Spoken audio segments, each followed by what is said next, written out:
The trash collector's wisdom. A woman stands on a bridge at midnight, her PhD certificate in one hand, tears streaming down her face.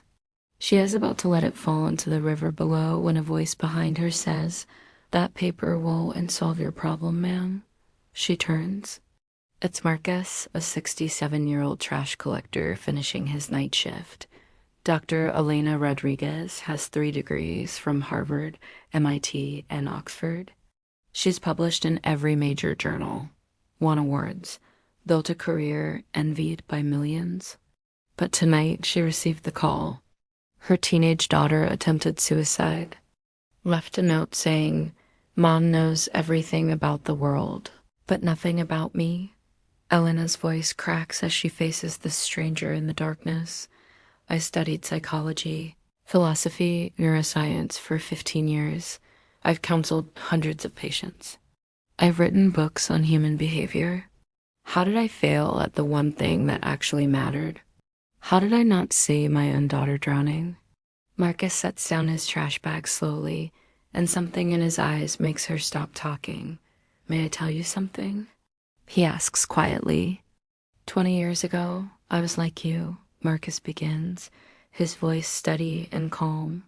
Not a doctor, but successful. I was a corporate executive, corner office on the 40th floor. I had all the answers, or so I thought.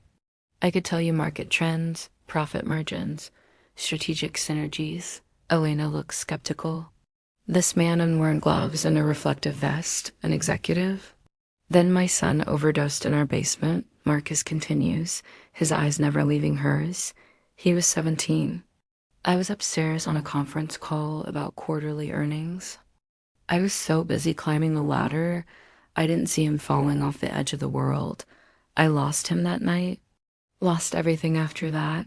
My marriage, my career, my identity. I ended up here collecting what people throw away. And you know what I discovered? He pauses, picking up a crumpled paper from his bag.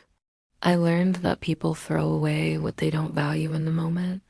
And we all throw away time with the people we love because we think there is an infinite supply of it. We think there's always tomorrow to have that conversation, always next week to really listen, always next year to be fully present. Your daughter doesn't need your degrees, Dr. Rodriguez. She needs your presence.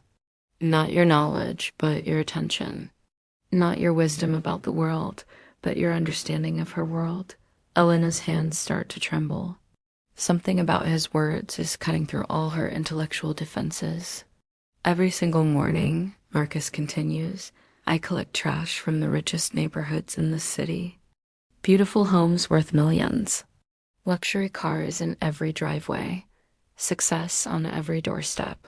And you know what I find most often in those bins? Printed family photographs.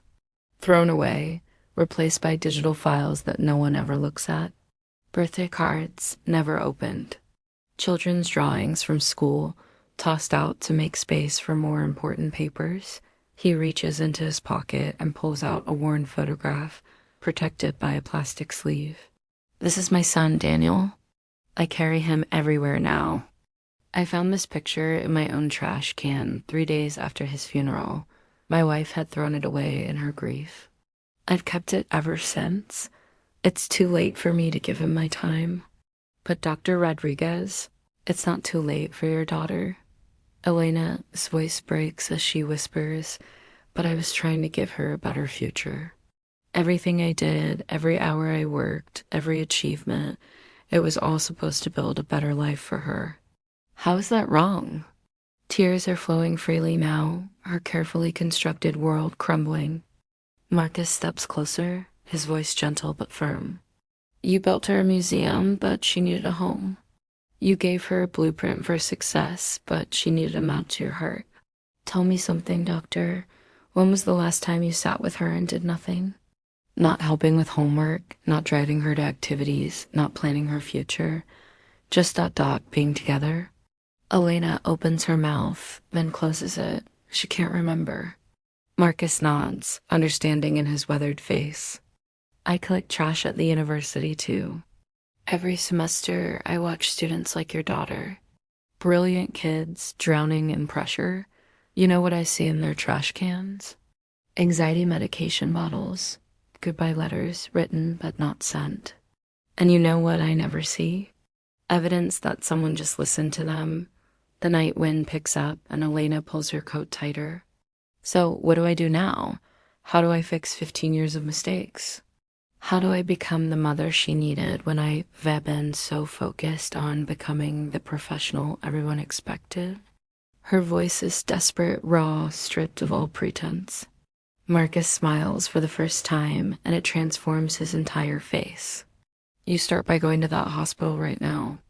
You sit by her bed, and you tell her the truth, that you were wrong, that you confused excellence with love, achievement with connection, success with happiness. You tell her that she is more important than every degree on your wall, every paper you've published, every award you've won, and then you listen, really listen. Not to fix her, not to analyze her, not to solve her. Just to hear her. He picks up his trash bag, preparing to continue his route. The wisest thing I ever learned came from this job. Dr. Rodriguez. Every night, I see what people value by what they keep and what they discard. The truly wealthy people, they don't throw away time with their children. They don't trash the drawings and the photos. They don't discard the moments that can't be measured or monetized. Elena looks at her PhD certificate, still clutched in her hand. The paper that represents 15 years of her life, hundreds of thousands of dollars, countless sleepless nights. She looks at Marcus, this man whose society would say has nothing, yet who seems to possess everything she's been searching for.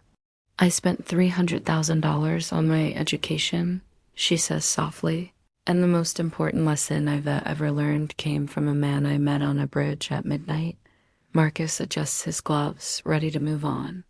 Education teaches you about the world, Dr. Rodriguez, but wisdom teaches you about life. Your universities taught you how to think. Let your daughter teach you how to feel. That's the curriculum you've been missing. He starts to walk away, then turns back one more time. Oh, and doctor, that certificate you're holding? Don't throw it away. Keep it. Just don't let it define you. Let how you love define you instead. As Marcus disappears into the night, his footsteps echoing on the empty street, Elena looks down at her certificate one final time. Then she carefully folds it, places it in her bag, and runs toward her car, toward the hospital, toward her daughter, toward the only test that truly matters. 3 months later, Marcus is on his usual route when he sees them. Elena and her daughter, sitting on a park bench at dawn, laughing over coffee and pastries. No phones, no agenda, just presence. Elena sees him and waves, mouthing thank you across the distance. Her daughter doesn't know who this trash collector is, doesn't know he saved her mother's life that night on the bridge, and that's perfect. Because the real miracle isn't in the saving, it's in what comes after. Marcus smiles and continues his route, knowing that in this city of millions throwing away what matters, at least one person learned to hold on to what's truly valuable. Sometimes the greatest wisdom doesn't come from those who have accumulated the most knowledge. It comes from those who've lost everything and discovered what was worth keeping. And sometimes the person who collects what others discard is the one who understands value best of all. The sun rises over the city, casting light on trash cans and treasures alike, reminding us all that wisdom isn't about what you know. It's about what you choose to keep and what you're brave enough to let go. Elena learned that night what no university could teach her, that the distance between brilliance and wisdom is measured not in degrees, but in moments. Not in achievements, but in attention. Not in what you can explain to the world, but in what you can hear from a single heart. Sometimes the curriculum you need isn't found in the greatest universities. It's found in the most unexpected teachers, on the most ordinary nights, in the most extraordinary moments of truth. And sometimes the person wearing gloves and collecting trash is actually collecting souls, one conversation at a time, one bridge at a time, one broken heart at a time. Remember this: you can study the entire world and still miss the universe in your own home. The question isn't what you know, it's what you notice. It's not about who you've become. It's about who you're becoming to those who need you most.